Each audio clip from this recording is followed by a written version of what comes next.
A few moments later.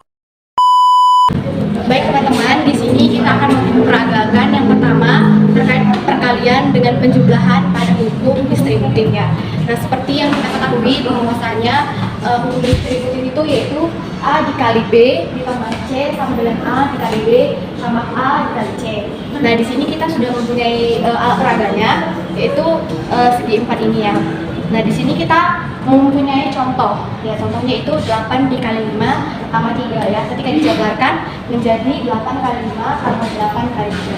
Nah, yang pertama yang harus kita lakukan adalah membuktikan di sebelah sisi kiri, yaitu 8 kali 5 tambah 3. Nah, 8 kali 5 tambah 3 itu kan ketika dijumlahkan akan menghasilkan 8 dikali 8 ya. Di sini kita bisa memperoleh segi 4 yang ukurannya itu 8 dikali dengan 8. Nah, di sini kita bisa merekatkannya. Kita bisa merekatkannya pada mediannya. Nah, di sini 8 kali 8 berarti segi 4 ini berukuran 64 ya. Jadi sebelah sisi kiri 8 kali 8 itu hasilnya 64. Nah, untuk bisa membuktikan bahwa sisi kiri dan sisi kanan itu sama, maka kemudian kita buktikan untuk sebelah sisi kanan ya. Yang pertama kita temukan segi 4 yang ukurannya 8 dikali 5. Di sini ini adalah segi 4 yang panjangnya 8 dan lebarnya 5. Kemudian kita timpa tadi pada segi 4 yang ukurannya 8 kali 8 tadi.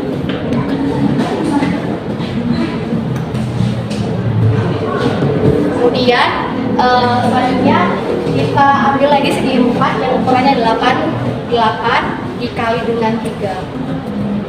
Dan kita timpa kembali di segi 4 yang ukurannya 8 kali 8.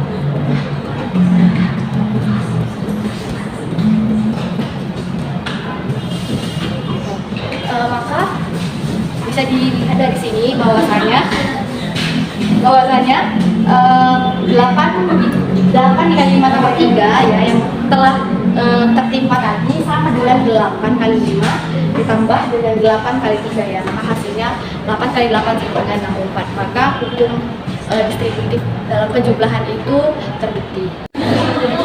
Selanjutnya, saya akan menjabarkan tentang hukum distributif pada pengurangan. Nah, pada soal kita buat 5 dikali 4 dikurang 3 sama dengan 5 kali 4 dikurang 5 kali 3. Nah, di sini kita mengambil segi 4 yang berukuran 5 kali 4 dan yang akan kita kurangkan dengan 5 kali 3. Di sini ada segi 4 yang berukuran 5 dan lebarnya 4. Lalu kita tempelkan.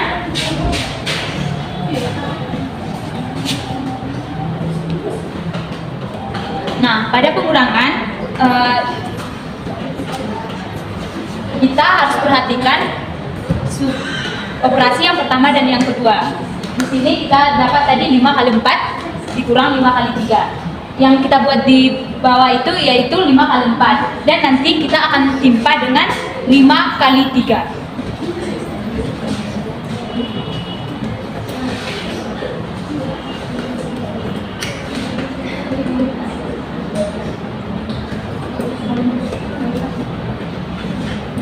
Nah, ternyata di sini 5 kali 4-nya tidak tertutupi dengan sepenuhnya.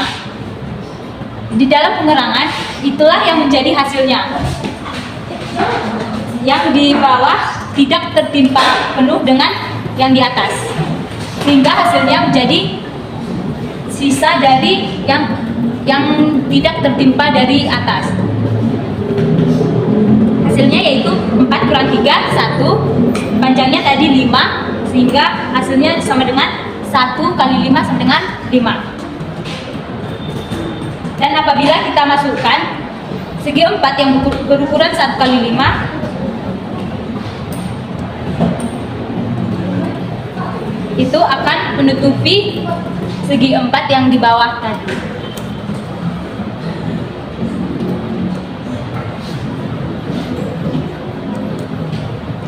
Nah, maka terbuktilah hukum distribusi pada pengurangan.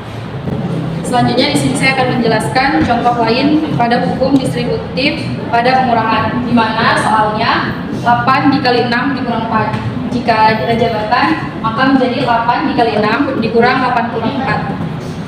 Pertama, kita ambil segi 4 berukuran 8 dikali 6. Kemudian kita rekatkan di sini.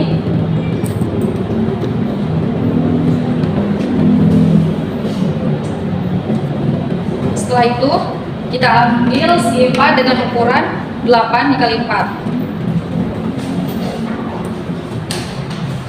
Kita rekatkan pada segi 4 berukuran 8 dikali 6. Nah, di sini terlihat bahwasannya segi 4 berukuran 8 kali 6 ada bagian yang tidak tertutupi oleh segi 4 8 kali 4. Maka untuk mencari hasilnya, kita lihat soalnya 8 dikali 6 kurang 4, di mana 6 kurang 4 itu hasilnya 2. Maka panjangnya 8 dan lebarnya 2. Kita ambil segi 4 dengan ukuran 8 dikali 2. Kita rekatkan pada bagian yang tidak tertutupi. Jadi terbukti bahwa hukum distribusi perkalian pada pengurangan, di mana 8 dikali 6 kurang 4 itu hasilnya 16, dan 8 dikali 6 itu 48 dikurang 32 hasilnya juga 16.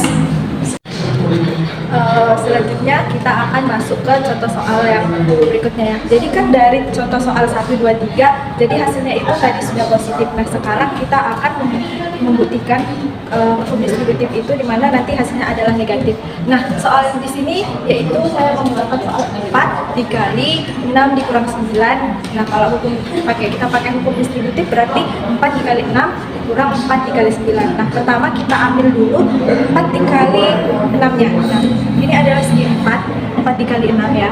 Lalu selanjutnya kita ambil segi 4 dikali 9. Nah, ini 4 kali 9. Nah, cara menggunakan alat peraga ini, pertama kita ambil dulu segi 4 dikali 6. Nah, ini 4 kali 6. Nah, selanjutnya kan tadi operasinya itu setelah 4 kali 6 yaitu dikurang 4 kali 9. Kita ambil segi 4 kali 9. Nah, ini kita timpa 4 kali 6-nya dengan 4 kali 9. Nah, setelah itu kita lihat ke belakang. Nah, jadi kan ada rongga dari 4 kali 9 ini yang tidak tertutupi oleh segi 4 kali 6 ini. Nah, jadi apa artinya? Artinya adalah hasilnya adalah negatif. Nah, kalau seandainya dia di depan seperti ini, berarti hasilnya adalah pada pengurangan, distributif pengurangan hasilnya adalah positif. Nah, tadi karena dia di belakang yang ada rongganya, maka hasilnya adalah negatif. Nah, kita lihat ini adalah 9 dan ini adalah 6. Jadi 9 dikurang 6 adalah 3. Nah, ini kan ukurannya 4, berarti 3 dikali 4 adalah 12. Jadi sehingga hasil dari 4 dikali 6 dikurang 9, yaitu kan 4 dikali minus 3. Nah, hasilnya minus 12. Nah, ini kan tadi 3 dikali 4 12. Nah, karena yang tertutupi di belakang, karena yang berongga itu adalah di belakang, maka hasilnya jadi negatif. Seperti ini. Sekian penjelasan dari saya. Terima kasih.